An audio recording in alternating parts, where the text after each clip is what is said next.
Welcome to the InitiativeOne podcast with InitiativeOne, based in Green Bay, Wisconsin. I am Dr. Fred Johnson. I'm the founder of InitiativeOne. Today, I have on with us our partner, my friend, our longtime colleague, Dr. Paul Mettler, who is based in Knoxville, Tennessee. And Paul has been with me since 2002. And he has seen a lot of change and growth and evolution of our organization and its impact and its scale. And we're going to talk about that today. Paul, I want to say welcome back to on your usual perch as the co-expert in leadership growth. Welcome. Great to be here with you, Dr. Fred, and excited to explore what it means to scale, to change, to grow. Those are things that was a part of your pitch to me when you go back across those 2 decades, and I had no idea what that meant then in relation to what I know now. So, Paul, we met back in 2002. You didn't have any hair on top back then, but your beard was darker, at least back then. And you were coming through, both of us had come through a period of deep transition, a time of turmoil in both of our lives as we faced major points of transition and even reckoning. I mean, you were in a time of physical rebuilding of your health. I was in a time of rebuilding my life emotionally, spiritually, and we were introduced to each other at a time that we both needed each other, and we've been there for each other ever since. You talked about this pitch. Tell us about that pitch. Well, it is. It's really not a good word choice on my part because it really wasn't a pitch. It was. It sort of comes out your pores, Fred. When it comes to excitement and vision and change, it's something that I've learned now across these years is. It's not planned. It's not one of these pitches that you construct like maybe some others do. It's your heartbeat. And so when I met you, that pitch was what was in your heart. As you mentioned that both of us were ripe for change. Both of us had an appetite to reset our lives in different ways.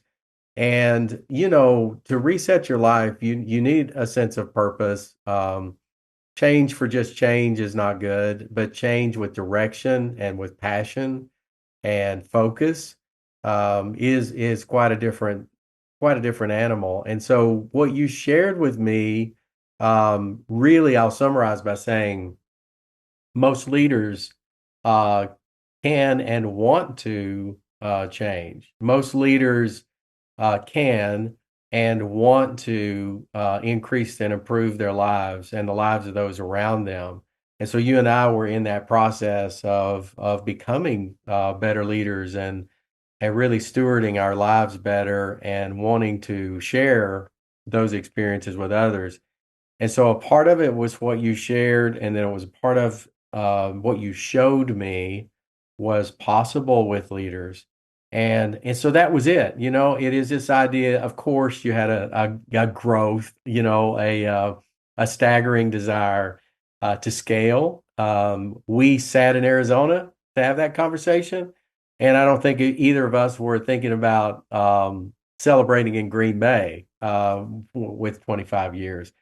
But that's a part of change. It's messy. It's always includes things you hope will happen and things you didn't understand would happen. And so that's been the joy of the journey. You know what, Paul? I was talking to someone yesterday, and they said, recently we were honored to be part of an award last week where we were honored to be recognized as one of the 25 fastest growing companies in our half of the state of Wisconsin, which represents a lot of major cities with thousands of companies and businesses. And someone said, wow, you must have had an incredible plan to make all this happen. Well, if you know me very well, planning and details is definitely not on the top of my hemisphere. And I said, actually, the most impactful things that happened that were critical in our growth along the years. And I'm not demeaning strategic planning. There's a place for that, obviously. But every single breakthrough that happened to us in our 25-year journey, in which I started the company back in 1999 in Scottsdale. Every major development was not planned. Every one of them, quote, took place because of some serendipitous moment. Now, as a person of faith, I would tell you it was not merely serendipity. It was a divine appointment somewhere that had been where all of the things had been put in motion. Meeting you for the first time was not planned. Someone introduced us, someone that I didn't even know existed 3 months earlier. He talked to me about you, same thing for you. We met, and all of a sudden, things began to transpire. I think of the time on a plane coming back from Indianapolis, and I was surrounded, unknowns to me, by all of the coaching staff and the scouting department of the Green Bay Packers.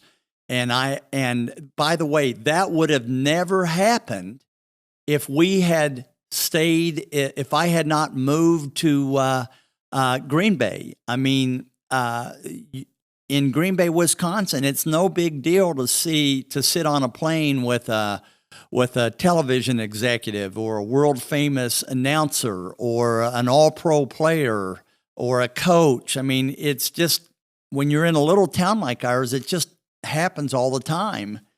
And yet meeting John Schneider, who was sitting next to me and watching me sign a book and asking me what did I do, and he was looking for an executive coach, and it led to a conversation that we struck up a great friendship that led to working with the Packers, and then ultimately when he went to Seattle, working with them and Coach Carroll, and then that led to Green Bay, to Jacksonville and the Bears, and now today we're with the Tennessee Titans. And those little things, even though that's just a tiny sphere of our work, for some reason it gave people a sense that we're credible. And that led to all kinds of major opportunities. And we could count over and over and over. The biggest things that happened were things that, quote, we didn't plan. But here's the interesting point. When you are seeking to be on purpose in your life, and you are consumed with wanting to be impactful for other people, it's amazing how many of those, quote, serendipitous experiences happen, quote, by luck, that really aren't luck. I'm thinking of the bishop one time who was asked by a person, do you believe in the power of prayer? And he said, absolutely. And he said, the other person said, well, I don't, because it's just coincidence. And the response back was, well, that may be true. All I know is when I pray a lot, there are a lot of coincidences that happen. Well, it's the same thing. The law of attraction happens when you're on purpose. All of a sudden, people of purpose begin to be attracted to you. And with that attraction comes all of their gifts and opportunities and connections. It's just amazing how much luck happens when you're seeking to be on purpose. What's your response to that? Wholeheartedly agree that there's a turn of a phrase that has stuck with me through the years that reinforces what you said. I believe in strategic planning. I believe in strategic leadership like you. However, this author, Lynn Sweet's his name, he wrote, we need to have more strategic preparation and less strategic planning. And I believe that in that first meeting with you, that's something that began to anchor in my life, is that when you prepare yourselves, you see differently. Leaders, if we can help leaders understand that there's some things in life that are going to be predictable. There's some aspects of change that are predictable.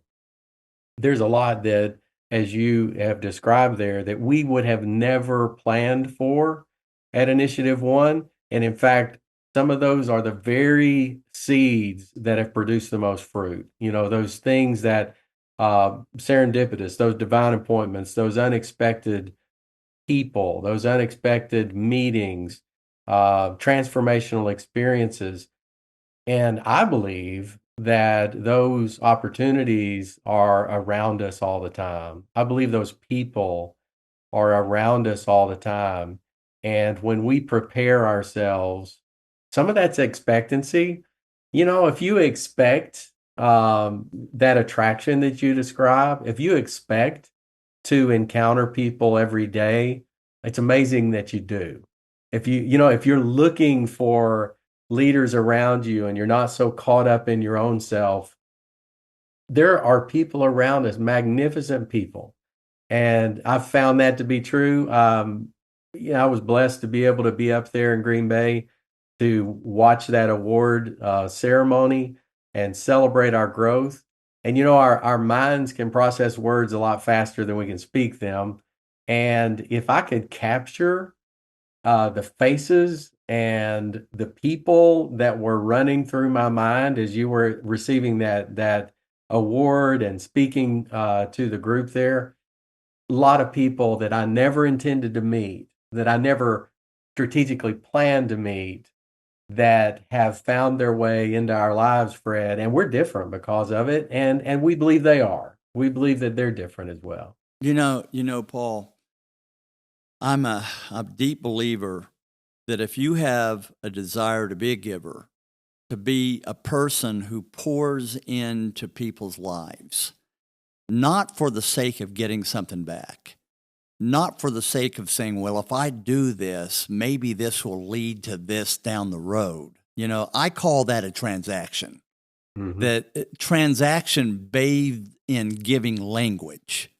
I'm not talking about that. I'm talking about true giving that gives for the sake of giving because you simply want to do the right thing, the highest thing, and pour yourself into people's lives as a source of encouragement, hope, guidance to make their lives better. And it's amazing when you do that, the kind of doors that open when you don't expect it at all. And I think that a lot of our growth has happened as a unexpected result of a mindset about really being committed to servant leadership, because that's what we're talking about. Would you agree with that? I would, and there's a joy that comes from having those kinds of encounters with people. In not to be too harsh, but transactional leadership, it doesn't leave a lasting impact in the same way that giving does. It has to be repeated and repeated and repeated. You give, there's a reward, there's compensation, there's an act, there's check the box. Whereas what you're talking about is just the richness of when you are serving and investing. And it is the scales are never even. I always feel like, and we've talked about this, you do as well, that you're receiving more than you're giving. When you're pouring out leadership, the work we do is intense and it is rigorous, and it does require a lot of us, emotionally and mentally, intellectually. At the same time, you walk out of a meeting with leaders so often, Fred, you'll text me, I'll text you, and you feel like, wow, I just got more than I gave. Mm, I'm mm. just, I'm full. I poured out, yet I'm filled up. Yeah. Paul, I look back upon 25 years. I think I remember the first several years, in all honesty. I talk about my faith being so critical, but I've got to tell you, my humanness was at times far greater in dominance than my faith. And I remember being awake many, many, many nights going, how are we going to make it? What have I done? I remember I told a young leader one time, when you're an entrepreneur and you're owning your own business and everything that you have to, forgive the phrase, but you have to eat what you kill. And you either perform or you die. And I remember we were always 3 months, always, for the first 7 or 8 years, 3 months from going out of business. That if somehow the fruit didn't fall off the tree again, and then it did, and then it was 3 months, okay, and I was always in this sense of anxiety that that is this real, and if I don't keep pushing, it's not going to last. And I remember, so the highs are higher, the lows are lower, and it was hard, and yet I also remember what made it so worth it was watching the light in people's eyes come on, and watching companies and organizations thrive because of the things that they began to practice that we got to teach them. But I remember there was a period, Paul, and we just kept at it. We just kept at it. Inch by inch, it's a cinch. Yard by yard is a hard. But I remember in about year 15, we had moved to Arizona, to Wisconsin, because we'd outgrown being in the niche, and our clients were all over the country. And we couldn't get to it. Sometimes we would leave for Newark, New Jersey for one meeting, and we'd be back 3 days later. It was just not efficient. And so I remember year 15 through about year 19, we were flat. I mean, we were successful. I mean, we have been profitable. The crazy thing is, in 25 years, from year one, we have been profitable every single year for 25 years. Even in the middle of the Great Recession, even after 9/11, even in the middle of the pandemic, when 90% of the mom and pops in our field went away, somehow, by the grace of God and a committed team, we made it through all of those things. But I remember in 15 to about year 19, we were flat. And I was working harder than ever. And I'll never forget that moment, and we've laughed about it, where I walked into the, and I always thought it was because we just didn't find the right people yet. And they just didn't have the passion that we did, or the commitment that we did, or the skill set. And I walked into the room, into our new building one day, and I heard the staff having a conversation among themselves in one of our big rooms. And they didn't know I was in the room. I had walked in. And I heard this statement, well, have you run that idea past Fred yet? And the comment was, you remember the story? Oh, yes. But no, I have not talked to Dr. No yet.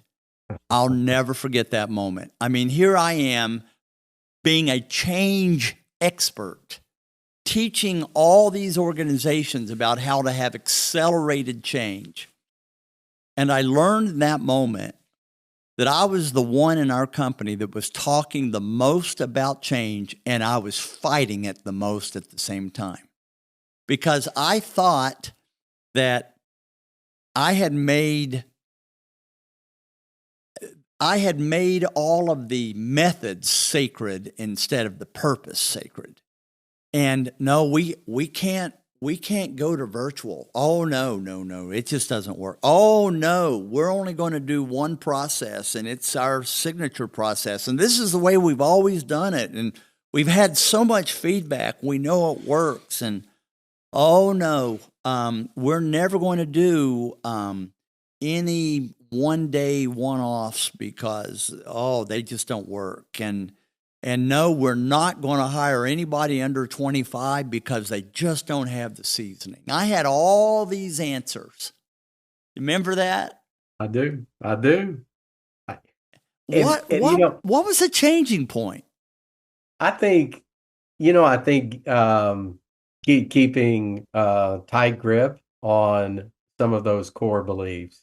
And I'll give a specific example. I'm sitting here in front of a screen.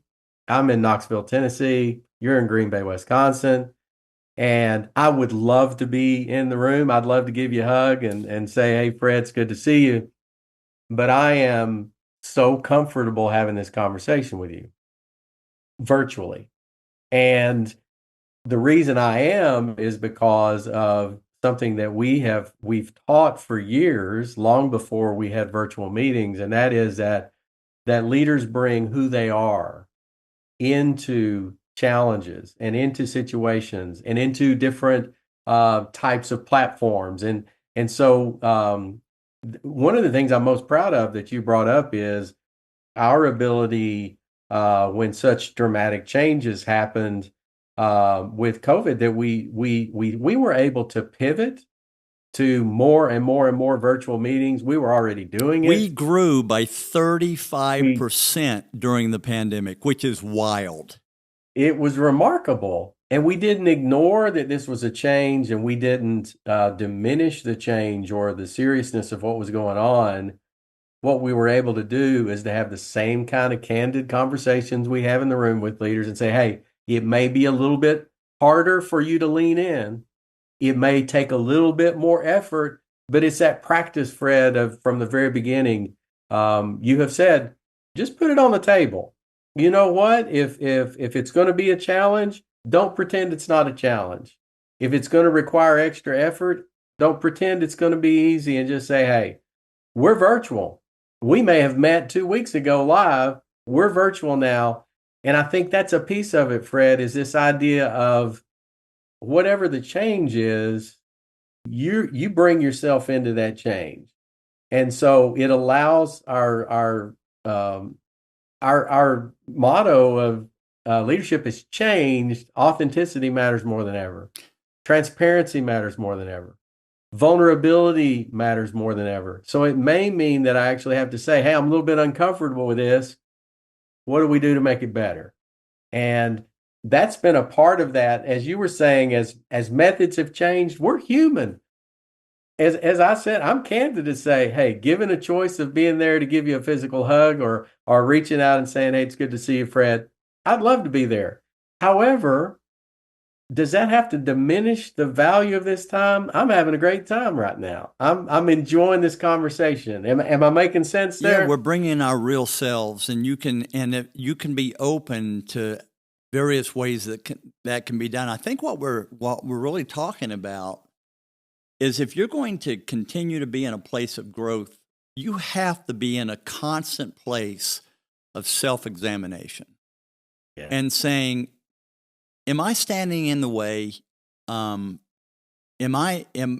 Is my fear of trying something new because I'm not an expert, or I don't know much about it, or I'm not certain it's going to work? We know that if you're going to continue to grow and get better, you have to reinvent yourself.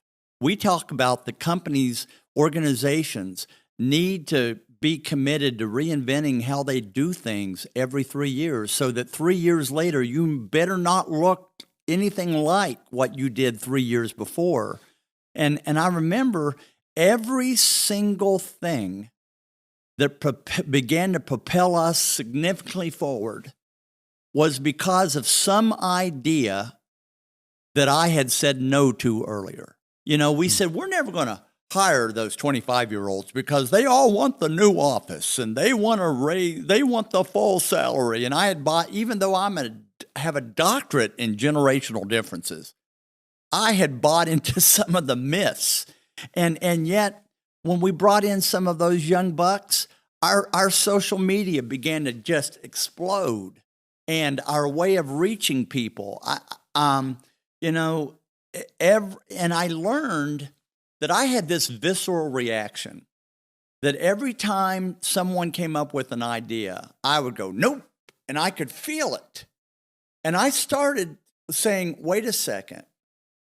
Every time someone has an idea, and I go, oh, no, wait a second. And I started reading my body and learning how to go, wait a second. Every time that I've had a nope that has been an overreaction, if I got curious about it and was willing to at least try it out, it's led to something phenomenal. And so part of our growth has been being willing to let go of your fear, let go of certainty, and ask yourself, well, what's the worst that could happen? Let's try it. And if it doesn't work, we'll do something, we'll adjust, we'll go back to the way it used to be. I think when I adopted that mindset and got out of the way, I think that is when we started growing. Isn't it crazy how many times that the leader of the organization, especially the founder who it's his or her baby, we're often the greatest inhibitor of our own organization without knowing it. I won't let you pretend you're the only one. Something you said that stands out to me, Fred, two words there. With every change, there is at some level in us, we have to have a willingness to say, I was wrong. Change is doing something different. Change is trying a new way, a new path, and a new system, a new process. And so there's a little, doesn't mean it has to be a huge mistake, but there's something that needs to be new and different and better. So there's a subtle message in there in us that says, I don't want to say I'm wrong. I don't want to admit that it can be better because I've been around a while. I will pull out our credentials, we'll pull out our experience, so change requires us to say, I was wrong. And Fred, you said curiosity. That may be my new favorite word, is with every curiosity is such a necessary virtue in the world today for us. But when we're curious, we're having that little voice that says, there's something I don't know.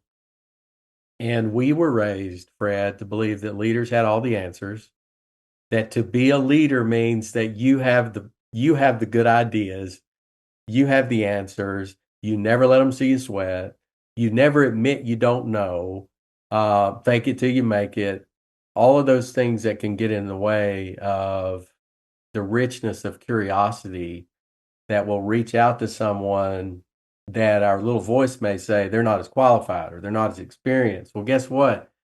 25-year-olds see things I don't see. They know things I don't know.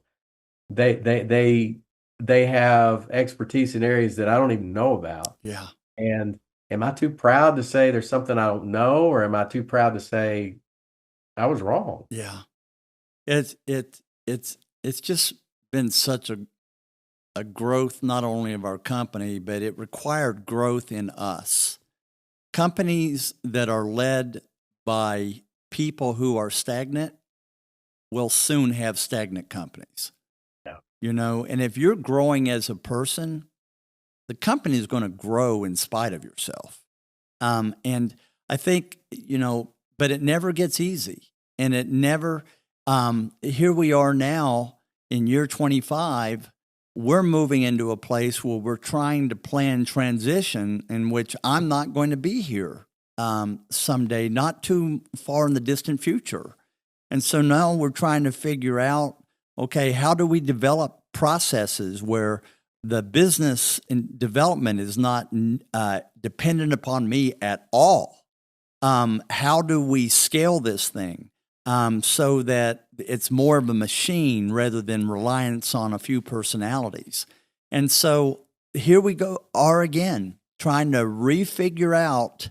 Here we are getting a growth award, and yet at the same time we're saying, but you all, we can't be satisfied if we don't change and develop new systems and methods and figure out how our team begins to be more successful in engaging new clients. We're constantly working to try to figure out how to move into a new stage.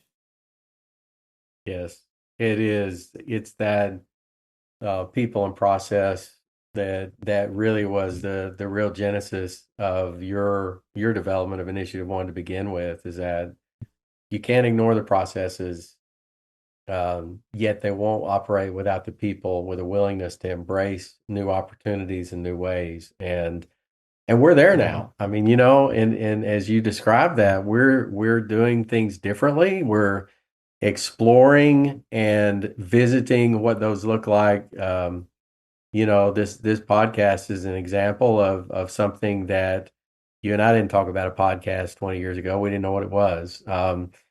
Yet this is an opportunity for us to say, wow, here's a candid conversation that I look forward to hearing from leaders who are listening to this, because if you haven't experienced what it's like to be an entrepreneur like you, Fred, it's refreshing to hear, well, that's what it looks like, because a lot of people entertain starting something new. They have an idea, they have a vision, and you're honest about what that feels like, those nights being awake, even with a growth trajectory. What does it feel like when you flatten out? And then for other entrepreneurs, it's great to hear, hey, I'm not the only one, because fear can isolate us, and tough times can make us feel like no one else is experiencing this. And you've always been good at that, Fred, in terms of sharing a story that connects with the heart as well as the head. Well, Paul, as we wrap it up, I would ask, what has been if there's one characteristic that has been critical for us? You remember John Foltz back in Arizona? One time he said to me, Fred, I predict that you all are going to be amazingly successful. And this is when we were just in that little office in Scottsdale on the 5th hole of the Tournament Players Club. Remember that back there? Yes. And he said, because one thing that I know about you all are resilient. You never quit. You always keep getting back up. I think for us, that's been a major factor of our success. Not our knowledge, not our wisdom, not our experience. It's after you've been knocked down, you just keep getting back up, and you keep showing up on those days that you don't want to show up. It's that one of my favorite narratives. It's, how did you make that 10 miles? Well, left, right, one step at a time. And inch by inch, it's a cinch. Yard by yard, it's hard. All those little things that we remind ourselves to keep going one more step. That's been a big part of why we're able to celebrate and be thankful for all the wins that we've been blessed to have over the last 25 years. And I can't wait to see where we're going to be 10 years from now. I can't either. It is. I'm very eager to see what the future holds. So, Paul, leave us one parting word. If you would say something to an entrepreneur out there or a young leader who's trying to start a new venture or a new project and they're scared to death and they've been told by 50 people that you'll never do it. What are you doing? You're crazy. What would you say? Words matter. Words matter. And I'll give an example of that. Fred, I don't know how many times I've heard you in a first meeting or beginning a conversation with someone say, what would be most valuable for you today? You begin business development conversations, introductions. What would be most valuable? Words matter. When we communicate those things, those are not just careless words. That's saying to that person, your time is valuable. You are valuable. It's important for us that we maximize the value of this time together. And when we have done our best work, Fred, we've lived by that practice. And leaders who believe that their words matter, they're going to utilize the way that they communicate, whether it's verbally or in print. They're going to use those words to communicate. People matter. Your time matters. You are valuable. This is valuable. And so it teaches us to be better listeners if we believe words matter. And so that's what I'll leave with. Your words matter. Thanks, buddy. As we close this, we've got another first. We're doing our first National Leadership Conference, June the 14th through the 16th. We're planning on having at least 300 people there. We're well on the way there. We're going to have some incredible speakers. It's going to be 3 days of our family, of all the folks in the InitiativeOne community that has been built over the years, and many newcomers wanting to be enriched and filled and have lots of opportunities to speak to other leaders and to brainstorm and to be filled there well. We hope that you will plan on joining us here in Green Bay, June the 14th through the 16th for our first annual National Leadership Conference. It's going to be a fantastic 3 days. Paul, we also are, you remember when we first started that think tank? We had 16 people. Yes. We know that we have at least 800 people almost every month, and sometimes it's way above 1,000, but we just not learned how to count everybody yet. But if you've never experienced one of our think tanks, one Friday a month, it's complimentary as our gift. It is it's 45 minutes of energy, ideas, inspiration, hope giving, and guidance. Join us. Go on our website. Check out when our next think tank is, and join us on that Friday morning for 45 minutes. Hey, Paul, it's great to see you, brother, and thanks for joining us. Good to be here. Thank you. And to all of you, thank you, and we'll see you again. Bye-bye.